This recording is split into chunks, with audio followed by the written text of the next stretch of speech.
एक छोटे से गांव में एक गरीब बढ़ई रहता था जिसका नाम हसन था।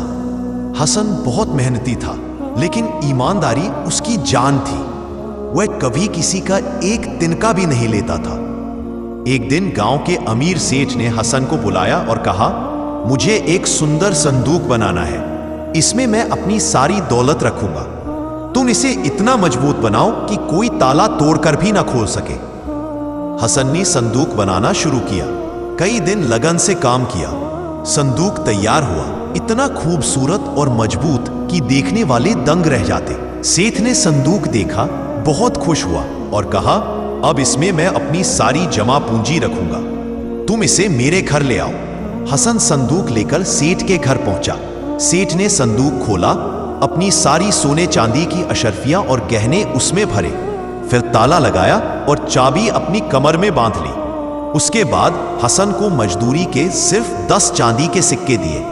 हसन ने सिक्के हाथ में लिए, चुपचाप घर चला गया। कुछ महीनों बाद सेठ को कहीं दूर जाना पड़ा। जाने से पहले उसने संदूक की चाबी अपने छोटे भाई यूसुफ को दी और कहा, इसकी बहुत हिफाजत करना, किसी को मत बताना कि इसमें क्या है। यूसुफ लालची था। एक रात जब सब सो रहे थे, उसने चाबी से संदूक खोला। देखा तो आंखें चौंधी आ गईं। सोना, चांदी, हीरे जवाहरात। उसने सोचा, इतनी दौलत अगर थोड़ा सा भी ले लूं तो किसी को पता नहीं चलेगा। उसने एक मुट्ठी सोने की अशर्फियां जेब में डाली और संदूक बंद कर दिया। सेठ जब लौटा तो संदूक खोला। दौलत देखते ही चीख पड़ा, कमी है, कोई चोरी कर गया। पूरे घर में हंगामा मच गया। सेठ ने सारे नौकरों को इकट्ठा किया और पूछा, किसने संदूक खोला था? सबने इनकार किया।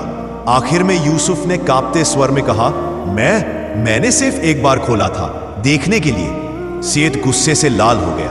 उसने यूसुफ को घर से निकाल दिया। अब सेठ बहुत परेशान था।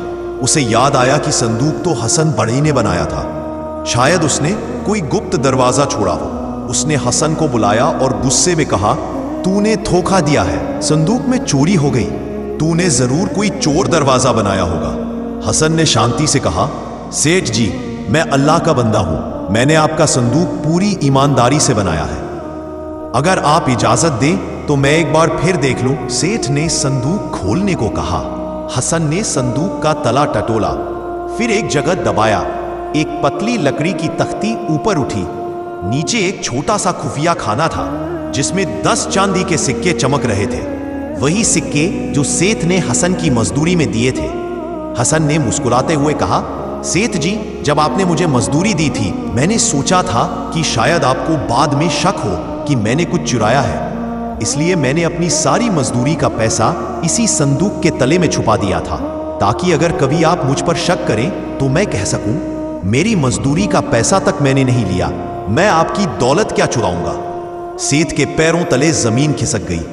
वह हसन के गले लगकर रोने लगा। हसन, तू इंसान नहीं, फरिश्ता है। मेरी दौलत में जो कमी हुई मैं उसे पूरा कर दूंगा। तूने मुझे आज सिखा दिया कि ईमानदारी से बड़ा कोई खजाना नहीं होता। हसन ने कहा, सेठ जी, अल्लाह ताला फरमाता है, जो ईमानदारी से काम करेगा अल्लाह उसे इज्जत भी देगा और रिस्क भी। गांव वाले आज भी यह कहानी सुनाते हैं कि एक गरीब बढ़ई ने अपनी ईमानदारी से पूरे गांव को सबक सिखा दिया। सीख, ईमानदारी भले ही छोटी लगे मगर वह सबसे बड़ा धन है। अल्लाह ईमानदार बंदे को कभी बेइज्जत नहीं होने देता और अल्लाह ही सबसे बेहतर जानने वाला है।